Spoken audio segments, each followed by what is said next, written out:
Well, hello, greetings, salutations. How the heck are you? I'm Kimberly HayDay. And I'm Amanda Day. And you're listening to Fundraising HayDay, where we cover the how-tos of grants and fundraising. And how we can all do a better job of changing the world through philanthropy. And remember, Patreon subscribers can get these episodes early. So, are you keeping up with all things HayDay?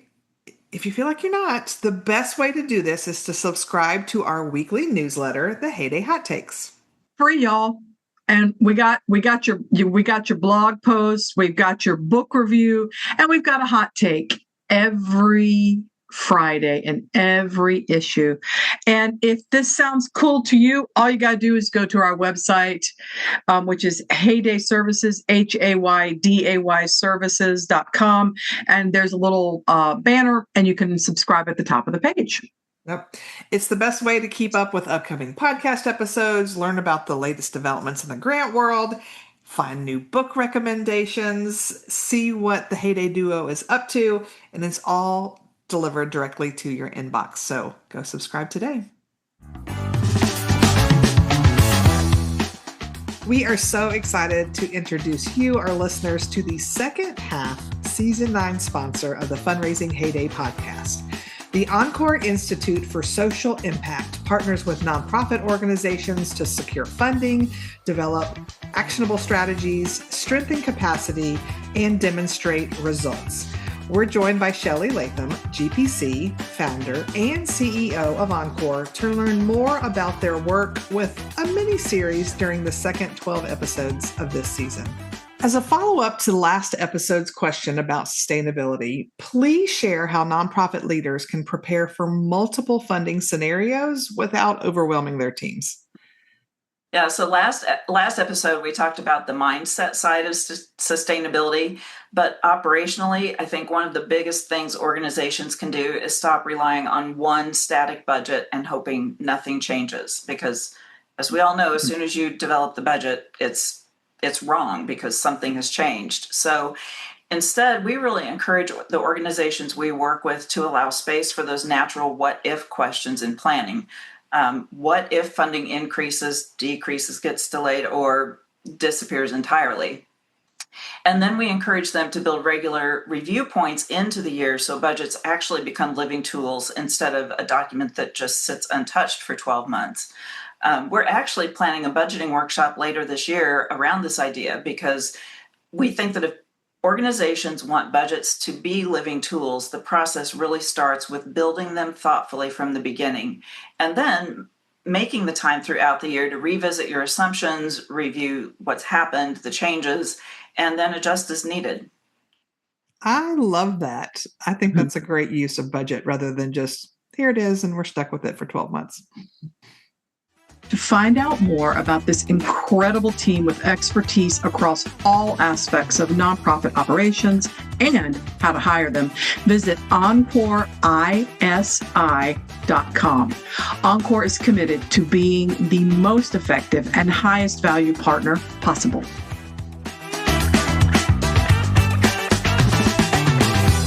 Okay, Kimberly, it is that time of year. I feel like we need a drum roll, please. It's a Ripped from the Headlines episode. Dun, dun. We do this most every season. The reason we do a Ripped from the Headlines episode is we certainly can learn from the mistakes of others, which is the method I prefer rather than learn. I mean, I do learn from my own mistakes, but I'm trying not to make them, especially I'm certainly not trying to make major ones that end up in the news. So I'd rather learn from others. And it's also important to understand that there are consequences when you don't follow grant rules and regulations. And I think most grant professionals get that, but sometimes it's our colleagues, it's our supervisors, it's a board member. They're just saying, oh, it's grant money, it's our money, we can do whatever we want. And so stories like these can help people understand that when me as the grant professional is saying, hey, we need to turn this report in. Hey, we have to spend the money the right way. People understand why, because they understand, oh, there really are consequences. And also, I think it's really important when it comes to federal dollars is it's taxpayer money, right? So we're being entrusted with money from our neighbors and our community and people across the country, right? And so we're all invested in the success of our program, so we want to see them do well. So learning from grant fraud teaches us how to be better, right? I'll agree with all of it. I was just laughing. I'm like, what consequences to my actions? What? Well, with all that in mind, we wanted this episode for this year to look a little different. And Amanda had the great idea to take a look at how there's a sort of a flip and reverse, Uno reverse thing going on right now in 2026 with federal government going after agencies for fraud in ways that we think are perhaps fraudulent. So it's like fraud checking being fraudulent. And it seems to be happening more and more often.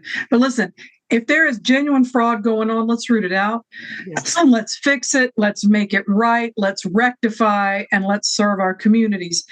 But I am 100% not in favor of federal agencies that are using grant reporting and management and other means as a way to sort of weaponize grant fraud investigations and states that maybe don't share or agencies that don't share our current administration's views on different kinds of policies and other things. Yep. So that's where we are today. We're going to kind of flip it, reverse it, and look into that. It's an important discussion to have. You suddenly make me want to sing that Missy Elliott song. I put my thing down, flip it, and reverse it. That's one of my favorite workout songs. I have a whole Missy Elliott playlist, and so I guess she's just top of mind. Really? Learning something new about Kimberly all these years later. I shouldn't be surprised, though. But no, I mean, it's Missy Elliott, and then they're all her, all her collabs, like the old ones with Ciara, and of course, Timbaland is always in the mix. And it goes really well with my other playlist that includes Glorilla. So shout out to Atlanta, Glorilla. You're fabulous for Arms, Chest, and Shoulders Day, and not safe for work but hilarious. Hilarious! Okay. For those of you who don't know, if you don't pay attention to our Patreon, which you should, and there's a link to it in our show notes, at the lowest level of support, which is just $5 a month, and this was not planned, by the way, but this just inspiration struck, $5 a month, you get these episodes 2 days early, and you get a monthly playlist that I put together. It's always a themed, at least an hour to 2 hours long each month. And I feel like an upcoming playlist needs to be Kimberly's workout routine music. I think I did a playlist for my birthday month last year, which was October, so I'm happy to. Okay, that may have to be our October. I'm happy because they're different playlists depending on what I'm doing at the gym. Fair. Okay, I like it. Okay, so back to Rip from the Headlines. So pardon the little side detour we took there, y'all. So we're going to start with a story that we actually first reported on in season 8. In the last Rip from the Headlines episode that we did, and that episode dropped October 30th of 2025, and I'm going to put a link to the show notes in there in case you didn't listen or maybe forgot, because October it seems like an eternity ago at this point. Yeah. I'll do a quick highlight. So I'm not gonna delve into all the details because it was a lot. There was jury tampering was involved. There was all kinds of stuff going on that was crazy. So go back and listen if you want to hear about all that. But the gist is this: COVID relief funding was awarded to agencies through a federal child nutrition program that was meant to provide nutritious meals that were free to children in low-income families. Okay, so this was a national program. In Minnesota, the state of Minnesota, there were several agencies that received money, and the defendants in this case claimed to have fed millions of children, but most of the money was actually used to purchase homes, property, and luxury vehicles for the people that had created these nonprofit organizations. And I feel like it was called like Feeding Our Future was the name, the big name. I think that's what the name was of that organization. Initially, there were multiple cases involved, multiple jury cases. In the first round, five of the seven defendants were found guilty of misusing federal funds. One of them was even sentenced to 28 years in jail. Which, I'll be honest, a lot of times we're reporting on things people did, and it's like, they got a slap on the wrist. They had to pay a little money back, or they were debarred for 6 months. But like Mhm. somebody, Mhm. 28 years in jail, restitution had to be paid. I want to say there was like $45 million in funds that was stolen through this program. So they had to pay all of that money back. And as of our reporting last year, a total of 73 people had been charged and connected with the case. 51 of which had been found guilty. I don't think that all the trials were finished as of October last year. So there's still, in fact, I saw an article that there was one lady that had fled the country and they found her, I think in Somalia, and brought her back. So she's up for trial. So like the state of Minnesota is doing its job as far as tracking these people down, bringing them to justice, making things happen, right? And here's the thing. This whole thing is awful, right? Grant fraud in any sense, as Kimberly said at the start of the show, is a bad thing. We don't encourage it. We in fact we're discouraging it in every way possible. They're stealing taxpayers' money, and also I'm like they're stealing food from the mouths of children needy who Literally, literally. literally like it's horrible just to make their lifestyles better. So hands down, horrible, awful, horrific. Okay, but again, eventually why they didn't catch it sooner, I don't know. I've never had a grant in the state of Minnesota. I don't know how their processes work. I don't know if they're underfunded. I don't know if they don't have enough staff. I don't know. And we all know COVID money was coming out so fast, so much money so quickly, and it wasn't like you had more staff at the state and federal level to manage those programs, right? It was a lot going on. You can say something, Kimberly? I would just say too, well, yes and no. There were a lot of things going on that this is not an excuse, but also this is there was federal oversight that needed to occur too. Yes, the state of Minnesota, it took a while before they caught on to what was going on, but then so did the federal agency. So things were fast and furious, and they didn't catch on right away at any level of the grant making process. That's all I'm going to say. Yeah, but when they did their job, right? They did. So all that was happening towards the end of 2025. President Trump announced that there would be, and I'm quoting, new actions to crack down and investigate fraud schemes in Minnesota. He said that the state was, and again in quotes, a hub of money laundering activity. Then his administration went on to say that this grant fraud was, and again in quotes, a result of mismanagement and incompetence from Minnesota Governor Tim Walz. So these details and more can be found in a December 2025 article that was posted on the Fox News website. We've got a link in our show notes if you want to go and read the entire article. So, and I will say again, grant fraud shouldn't be happening at all. But here's the deal about this. In all my years of managing federal grants that were passed through the state, like for 15 years, I managed city grants, or I managed grants for a city government that was federal money passed through the state and then went to us. Never did I meet the governor of my state. Never was his name on anything. He wasn't doing site visits. And that doesn't excuse him, because ultimately he's the boss and at the top, and he needs to have a system in place to stop this. But it's not like he was the one going, sure, I'll sign off on that receipt that makes no sense, So, just that'd be like blaming all the federal grant fraud going on right now for the president. He's got people for that, right? Like that's not what he's doing. So that kills me. Ultimately, like you were hinting at earlier, Kimberly, it is federal money. So everything that the state saw, they have to package up and submit all of those reports to the Fed. So the Fed is still, even though it's the state's responsibility to oversee who they pass the money on to, the federal agency is still supposed to oversee everything as well. So it's not like just Minnesota missed it. The feds are missing it as well. So it's both sides, right? And then the state of Minnesota, again, once they did discover the fraud, they used all the resources at their disposal to end the fraud, to make the perpetrators pay, to have those consequences. So again, it's a whole barrel of a mess, but blaming it. And again, this is not the first time fraud has ever happened. Like stories like this have been going on. We've been doing this podcast since 2018? And we've got Actually, shortage.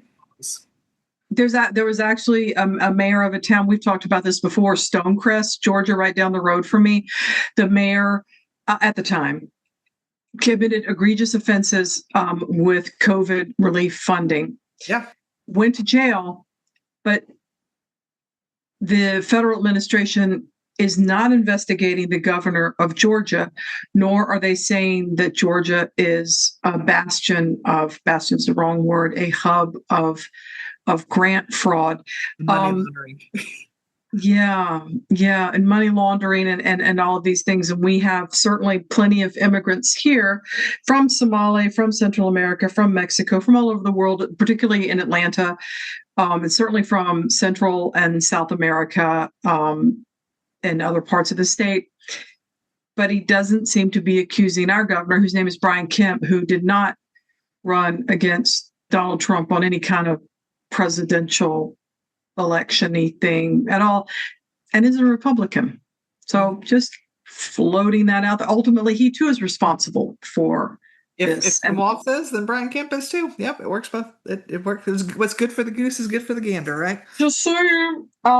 Yep. And once again, it's egregious what happened and wrong, and the money needs to be paid back, put where it needs to be, and kids need food. But I mean, it's hard not to just start ranting about that. But I'm also like, okay, but again, in my own home state, something similar happened. Was it a smaller scale? Sure. Was it the only one? No.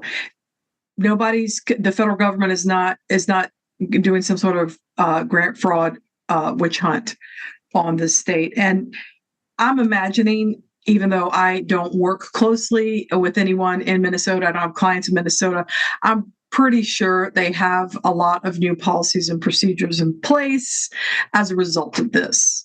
Yeah. That, again, it doesn't excuse what happened, but I'm pretty sure that they have taken all kinds of steps.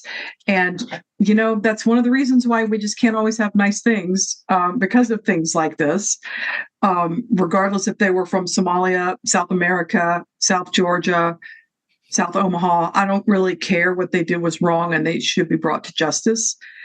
But there just seems to be a little lopsided, and it seems to be an easy target. And it's a great way to deflect from other things that are going on in the grants world. Yeah.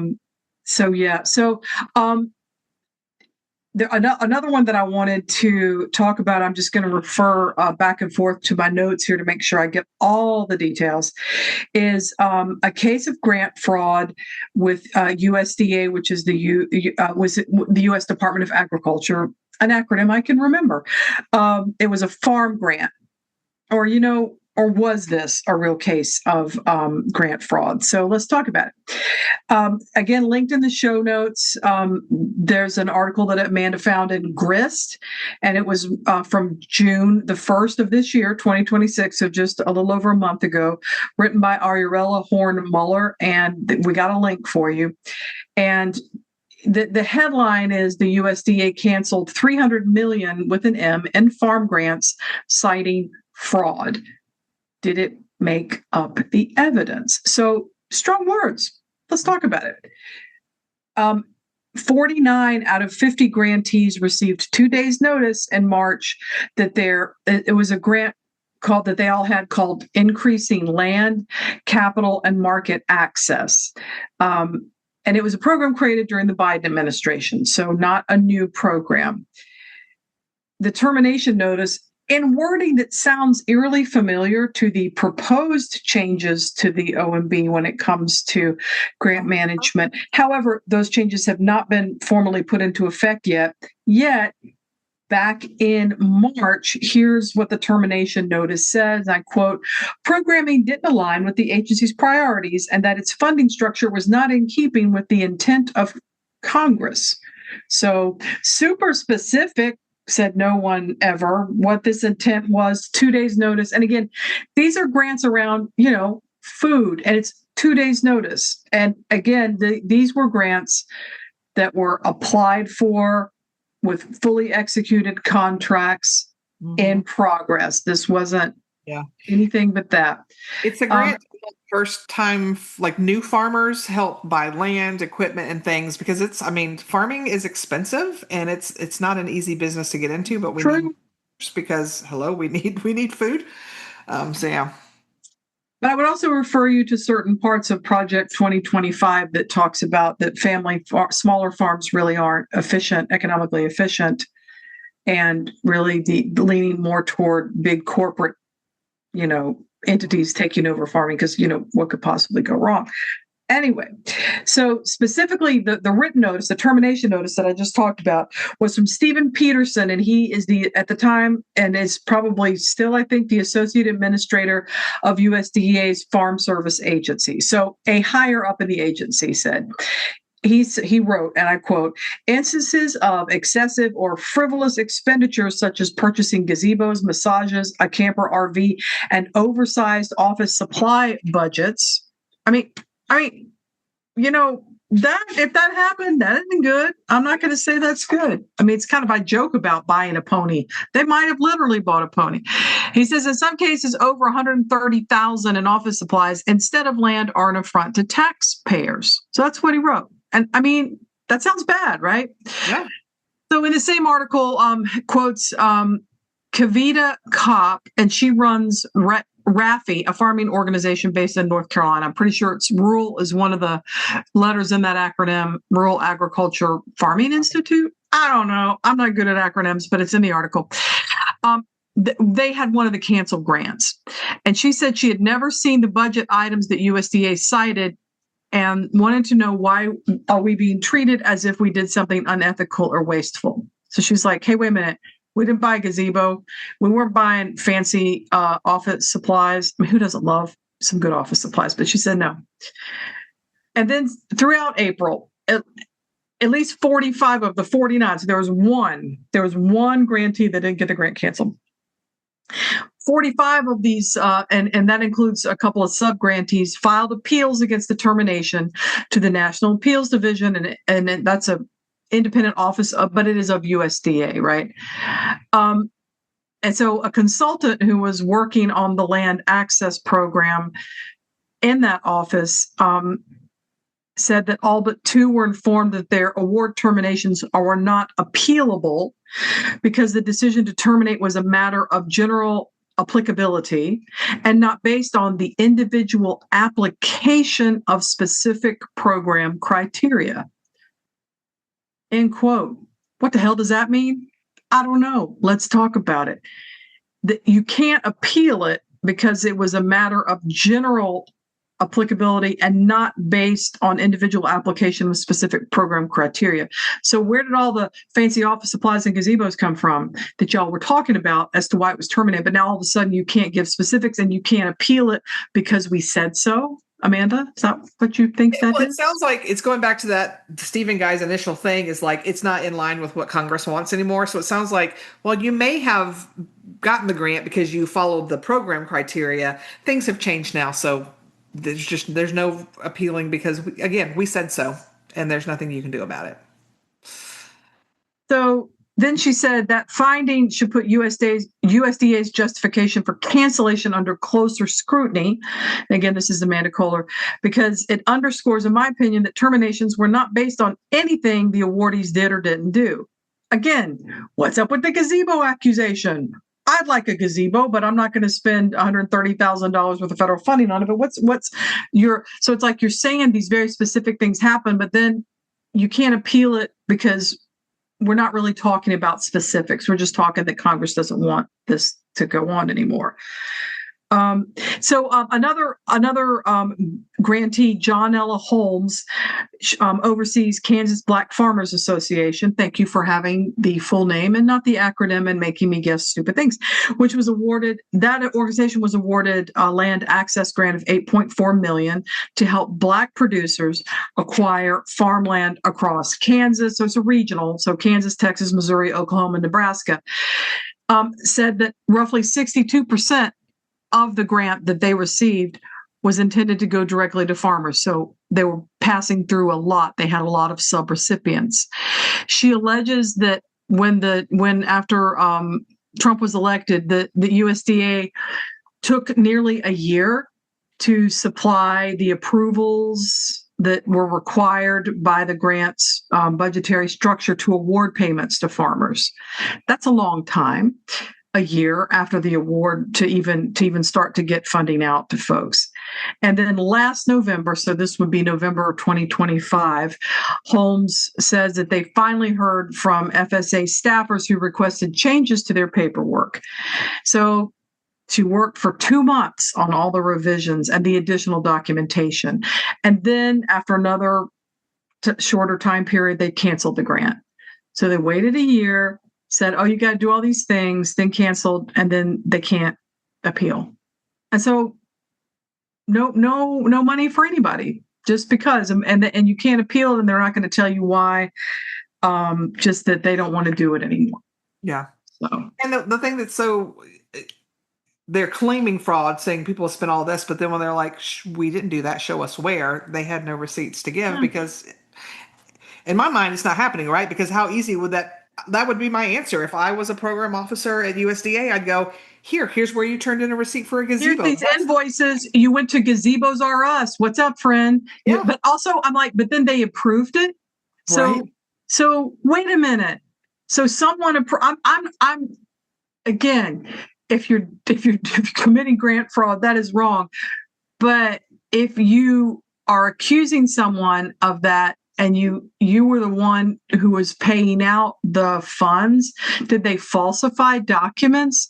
Did they say they were going to Farm Supplies R Us or I want to buy a farm.com, and instead they spent the money after Gazebos R Us, all made up company names, by the way? But it's like, how did this work? Because this was the federal agency that was paying out that money. Yeah. Right. So, yeah, I don't know. It's just kind of fishy. But Amanda, I think you've got some good news. Yeah, I got some sort of good news. Is that a judge ordered USDA to restore half of the canceled grants. So this just happened July 1st, 2026. There was an article in called Civil Eats, which was written by Rebecca Alvey. The title of the article is Judge Orders USDA to Restore Half of Canceled Grants for Young Farmers. And so there's a link in the show notes if you want to read the whole thing. But the highlights are basically out of the 49 that were terminated, 24 of them came together to file this lawsuit. And the judge ordered that all of those 24 grants to those 24 agencies be restored. And again, the whole point of the program was to help first generation and beginning farmers access land and capital, which is a persistent barrier to young farmers. The 24 grants were restored, were part of a 2025 lawsuit overseen by a couple of agencies, Earth Justice, Farmers Justice Center, Farm Stand, and the Southern Environmental Law Center. Farm Stand, who I think was one of the ones really spearheading it, they found, and I'll put this in quotes here, the Trump administration did a simple search in grant documents for words tied to DEI or climate change to select contracts for termination, end quote. So the plaintiffs alleged that this process violated the Administrative Procedure Act, saying you've already awarded it to us, you can't just go through and decide you don't like words we put in there and suddenly deny us for that, but make up this trumped up claim of fraud when really it was because of words we used that you didn't like. And a grant contract is a binding agreement. So, And I've lived through, I've been writing grants since the second Bush was president, right? And I have never in my years had anything even close to this happening when we've had a change of administration going from Republican to Democrat or vice versa.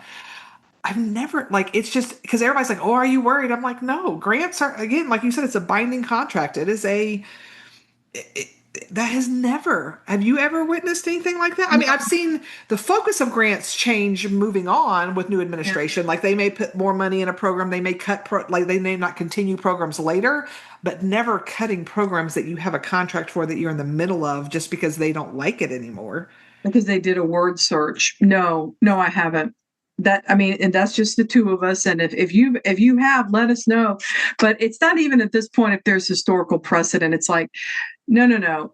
This was a legit business. But if you're going to allege that people are committing grant fraud, at least previously, you needed to kind of come with the proof of that. And if the fraud is that you don't want Black people to buy land, that's not really fraud. That's just kind of bigotry and racism. And so, if that's where you are, I think it's egregious, but that's not grant fraud. That's just you federal agency and administration being racist and not wanting Black people or other people of color to have farmland. Well, and also, but I would also say Project 2025, which you could consider the blueprint for a lot of things that are going on, including the proposed changes to OMB. They're pretty straight up about, family farms are not where it's at economically, and we're going to move on. I would also point out that, gosh, how long ago did I read this stat? I'm going to say in the past 18 months that the average age of the American farmer, 64. So sure, let's keep people who want to buy in farmland from doing that with a government program because of reasons. So yeah. So to me, using DEI terms to cut programs is apparently a thing now, and I'm not surprised by that at all, and I'm also not surprised that federal agencies under whatever leadership, maybe all the way up to the top, are just choosing to ignore the legality of contracts that the government itself had issued. And also, when we first started out, or with the first story, I'm like, hey, some of this language sounds an awful lot like the language that's in the proposed changes to uniform guidance, because it is. This is the first Trump administration was more sort of chaotic when it came to these kinds of actions. But what's going on now is just based on a clear plan of action. Whether or not he's in charge of it or someone else that he's appointed is kind of a non-starter, because if the governor of the state of Minnesota can be held liable for grant contracting, then if grants go wrong at a federal level, maybe the federal government should be held liable. I'm just saying, again, I want to point out that there was plenty of grant fraud down in Georgia, and anybody coming after our governor here so far, I don't think they will. I would be very surprised. Although they did come down and lift some actual voter records from Fulton County, which is the main county where the city of Atlanta is located. But all that to say, another part of the proposed OMB changes echoed, and again, this is deliberate. This is deliberate. Part of the proposed changes in OMB, and we talked about that. We're recording this July 9th, 2026, and we dropped the most recent episode today about proposed OMB changes. Part of those changes include that there are no recourses when grants are terminated. Like, they can just be terminated, and you don't, there's no commentary, there's no nothing. It's just because we said so. Even if you followed all the rules and restrictions and priorities at the time of the grant award, which you would have had to do to get approved for grant funding. So yeah, it's disturbing. And it's certainly a different take from ripped from the headlines, but yet it is ripped from the headlines, and it's what's going on in grant fraud right now. Absolutely. So we want to leave you with just a couple of notes, because if you're like, if your eyes are getting bigger and you've got that feeling in the pit of your stomach, like, well, crap, that could happen to me. Here's some things you need to understand. So first of all, anybody can accuse you of grant fraud, right? So this is why one of the many, many, many reasons why documentation is important. So you need to make sure as a grant manager that you have all your ducks in a row. You need every purchase you want to document, not only document that you bought the right thing at the right price, but that you also followed your own procurement policies. You want to document that every rule and regulation in that grant award agreement, you want to make sure that you can prove that you are doing all the things that you're supposed to do. So I'm not saying that means that they won't accuse you of anything, but you need to have the receipts to back up that you're doing the right thing, to hopefully keep yourself out of trouble. But clearly with those USDA grants, I'm sure plenty of them were doing that and it wasn't happening. So another thing is, even though we're talking about this appeals process was kind of a joke, you still need to try it, right? Because you want to exhaust every available action at your disposal. So definitely, if there's any whiff of this isn't right, go through the appeals process. Make them tell you some more information. And if they don't, well, then that's more documentation you have to show that this is a farce. Also, there's power in numbers, right? That lawsuit. So 49 were denied. Half of them went together in a lawsuit. Well, those are the half that got their grants restored. The ones that weren't part of that lawsuit missed out. So either they're going to have to go through their own lawsuit, or I don't know what the next steps are going to be. But it's, and I know that not everybody's got money to do that, but when you're all banding together, it certainly is a lot cheaper than you trying to fight the fight yourself. So don't be afraid to reach out. This is why I'm always telling people, get to know the other people that are working in your fields. And usually I'm saying that because it's more of a like, hey, I've had this weird thing happen. Have you ever experienced this? And not, hey, we've all lost our grant. What are we going to do? But you want to know those people so that you can work. You've already got a relationship. It makes it so much easier for you to come together on a lawsuit if needed. So just a couple food for thought as we're moving through this. I'm just telling you, I feel like this administration, these 4 years, I've dubbed it the Wild Wild West because that's what it is. It just, people can do whatever they want. You never know what's going to happen. It's just crazy. It absolutely is. So thanks for coming along for our non-traditional rip from the headlines. But you know what? It's our podcast and we can do what we want. We're not using federal grant funds to put on this podcast. Have a nice day. And thanks to our sponsors and Patreon subscribers. Not that we would ever write a grant for our podcast. I'm just saying. But also, sadly, grant fraud can kind of happen on both sides of the desk, both sides of the table. And we just wanted to hold up some things that we're seeing out there and give you that information to do with that what you will. And for folks earlier on, when the OMB proposed changes first came out, we were we gave a webinar about, hey, these changes coming, let's talk about it. And somebody was like, well, if I make a comment, will I be blacklisted? And I'm like, if you don't make a comment, you can still be blacklisted, but they're not going to call it blacklisted. They're just going to call it, hey, we don't want to do this grant with you anymore. And that's just going to kind of be what it is. So I guess what I'm saying, the old ideas of, let me try and curry favor and, and keep my head down and try. Nah, that's not going to have the effect that you think it's going to have, whether you're in a red state, a blue state, a purple state, Star-Crossed state, Paisley, polka dot. It doesn't really matter. So here we are.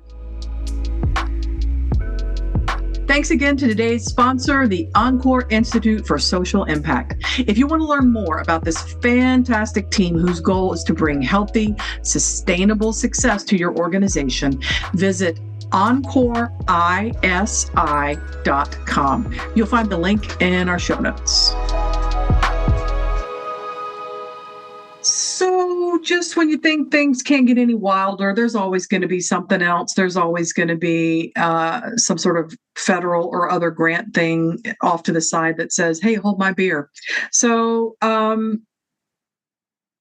it's ongoing. And it will be easy to go, oh, it's so bad. I don't want to think about it. I just want to put my head down. But, shining light on things that are going egregiously wrong is one good way to start advocating for change, especially when grants are being terminated, suspended, and more without seemingly any cause. Yep. Other than somebody in administration did a search on a term and decided that it just wasn't a good fit anymore. Mm-hmm. Yeah. Like I said, it's the Wild Wild West, and I don't foresee that changing anytime soon, but that's why we all need to keep fighting the good fight. So, but in keeping with that Wild Wild West theme, in 2 weeks, we are going to talk about AI and the use of it and what we like and don't like and who uses what and when and where and why and how. So it's kind of both how Kimberly and I, we have some different views on AI, and neither's right or wrong, but we're going to break it all down. especially as it's related to grants and nonprofits and local government. So we're just going to dig on into that. And as always, we're honored that you are choosing to spend time with us, and we will see you, friends, in 2 weeks. Bye now. Bye.